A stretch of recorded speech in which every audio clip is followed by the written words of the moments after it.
सो कैसे हैं आप लोग? Hope that you all are fine.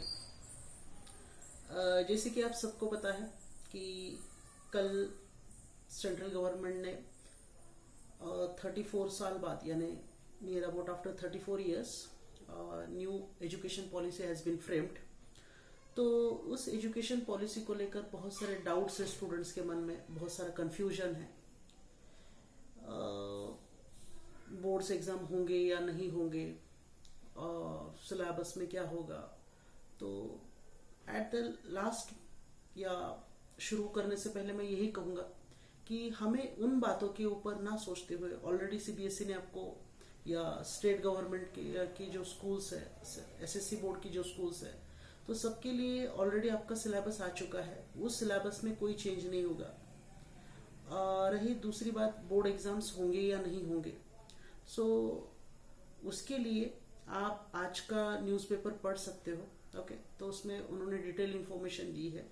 और सबसे ज़्यादा एज अ स्टूडेंट मुझे इन सारी बातों के ऊपर फोकस ना करते हुए एज अ स्टूडेंट मैंने क्या करना चाहिए, तो एज अ स्टूडेंट मैंने एक ही काम करना चाहिए, दैट इज मेरी सेल्फ स्टडी। मेरी सेल्फ स्टडी के सिवाय मैंने इन बातों के ऊपर कोई फोकस नहीं करना चाहिए। कुछ लोग ज़रूरत से ज़्यादा इस बारे में घबरा चुके हैं या हो सकता है डिस्ट्रैक्ट हो चुके हैं। मैं उनको यही कहूँगा कि ऐसी बहुत सारी बातें, ऐसे बहुत सारे इंसिडेंट्स आपके लाइफ में बार बार होंगे, कभी भी हो सकते हैं। ओके, मैं सिलेबस की बात नहीं कर रहा हूँ, और कोई बातें हो सकती है। ओके, तो उस केस में आपको यहाँ से मैं यही बात एक समझाना चाहता हूँ कि इस बात के ऊपर फोकस ना करें कि सिलेबस चेंज हुआ है या नहीं हुआ है, या कितना कम हुआ है, ज़्यादा हुआ है। वो आपको, जब आप पढ़ाई करते हो तो आपने सिर्फ जो आपका प्रीवियस सिलेबस है वही ध्यान रखना है। यानी जो कुछ दिनों पहले जो सिलेबस आया है उसी को 30% जो रिड्यूस करके स्कूल के टीचर्स ने भी आपको बताया होगा, और हर जगह हर किसी को पता है। तो आपको इस न्यू एजुकेशन पॉलिसी के बारे में सोचकर अपना टाइम वेस्ट करने की कोई ज़रूरत नहीं। दूसरी बात यह है कि जो लोग कन्फ्यूजन में हैं, तो उसका कारण एक ही है कि वो कोई एक्शन नहीं ले रहे। एक्शन का मतलब है वो कोई सेल्फ स्टडी नहीं कर रहे, उनको इन्हीं बातों से ज़्यादा परेशानी है। तो मैं यही बात एक कहना चाहूँगा आप लोगों से कि आप ये सारी चीज़ें जो हमारे हाथ में नहीं है उसके ऊपर फोकस ना करते हुए जो आपके हाथ में क्या है, पढ़ाई करना, तो आप बस उसी बातों के ऊपर फोकस करिए, ना कि इन बातों के ऊपर कि इसके वजह से क्या होगा, अब लॉकडाउन में क्या क्या होगा। ये सारी बातें होती रहेगी, आप आपकी पढ़ाई के ऊपर फोकस करिए। रही दूसरी बात, अब आपका ये अगस्त है, मंथ ऑफ अगस्त स्टार्ट होगा कल से। तो आपको अगस्त से लेकर आपकी एग्जाम तक जो एक प्लान है वो प्लान बनाकर आगे बढ़ना है। कई सारे लोग मुझे पूछते हैं कि सर कितनी पढ़ाई करनी चाहिए।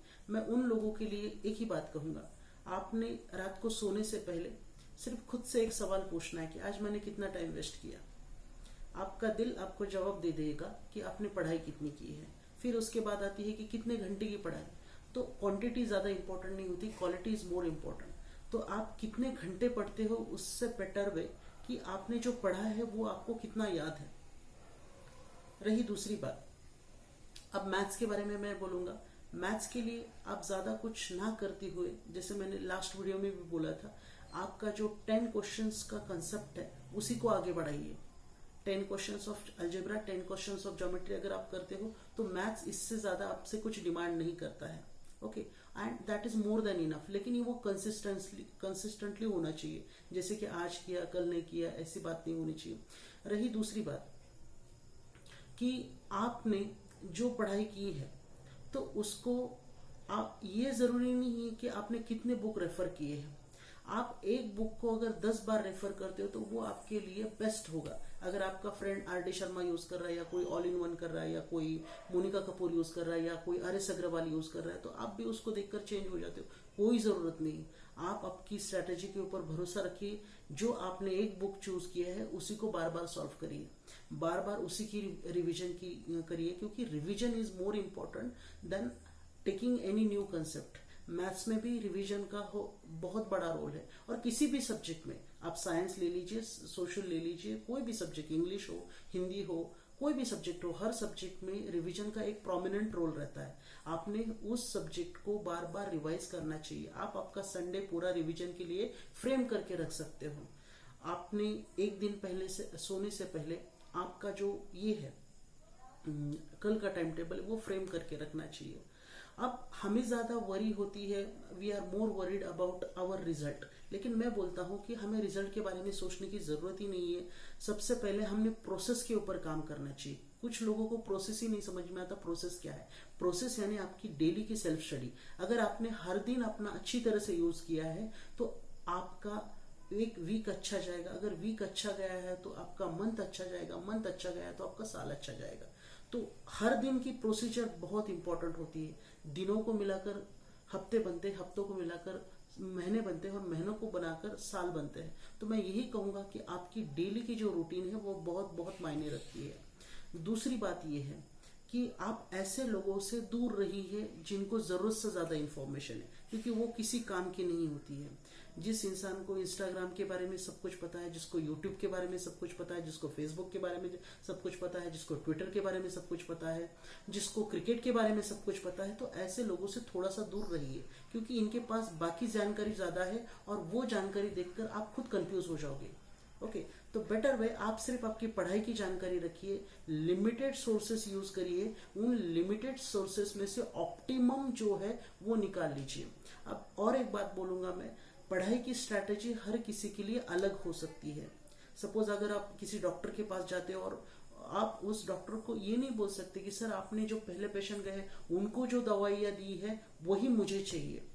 ऐसा नहीं है, हर किसी की रिक्वायरमेंट अलग अलग होती है। किसी को कंसेप्ट एक बार पढ़ने से समझ में आता है, किसी को 2 बार पढ़ने से समझ में आता है, किसी को 5 बार पढ़ने से समझ में आता है, किसी को 10 बार पढ़ने से समझ में आता है। तो हर किसी की जो इनटेक कैपेसिटी है वो अलग अलग होती है। तो किसी की भी स्ट्रैटेजी अलग अलग हो सकती है और आपको आपकी खुद की स्ट्रैटेजी बनानी है।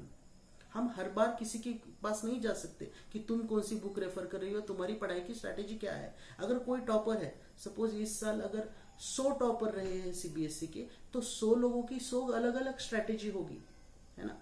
अगर नियर अबाउट मैथ्स की अगर ऐसे स्टूडेंट्स है 200 स्टूडेंट्स है कि जिन्होंने 100 on 100 स्कोर किए, तो उन 200 लोगों की अलग अलग स्ट्रैटेजी रही होगी, किसी ने किसी और वे से किया होगा। तो मेन चीज ये है आप आपकी खुद की स्ट्रैटेजी बनाइए, क्योंकि आपको पता है कि आपकी कहां तक पहुंच है, आपका नॉलेज कहां तक है। ना आपकी नॉलेज आपके टीचर्स को पता है, ना आपके बेस्ट फ्रेंड को पता है, वो सिर्फ आपको पता है। Is it clear? सो आप खुद के लिए रेमेडी खुद प्रोवाइड करिए, ना कि दूसरे के ऊपर डिपेंड रहिए कि उसने क्या किया है या इसने क्या किया है। You just focus on yourself. Okay, बस इतना ही कहना था मुझे।